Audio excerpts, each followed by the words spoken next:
Hey racing fans, buckle up for a wild ride through the second weekend of May with Audi Sport customer racing teams. It's going to be a really good time.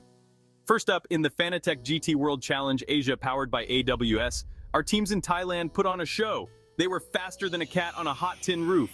Ruohan Huang and Marcus Winkelhock took the lead and didn't look back, winning by 5.9 seconds. That's quicker than you can say Audi Sport, 3 times fast. Their teammates Yukwai and Akash Nandi zoomed into second place, making it an Audi 1-2-3 finish. It's like they were playing follow the leader at 200 miles per hour. Not only that, but Hiroshi Hamaguchi and Mineki Okura from the Spirit of FFF racing team clinched the AM classification.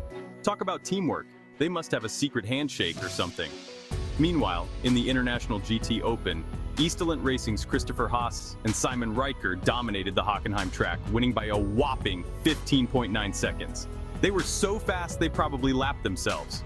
And let's not forget Santalok Racing, who snagged a 3rd place at the 24H Series in Portimao, even with a clutch problem. Talk about clutch performance. Land Motorsport was on fire at the GTC race season opener in Oschersleben, bringing home 3 trophies. They must have a really big trophy cabinet. Konstantin Gutzel and Ivan Peklin placed 3rd in the GT60 endurance race, and each nailed 3rd in solo sprints. They were like the dynamic duo of racing. Gutzel even won the AM class. He must have a need for speed. And let's shout out to Berthold Grun, who scored class victories in both Spezial Tourenwagen Trophy and Oschersleben races. He's got more wins than a game of tic-tac-toe. That's all for now.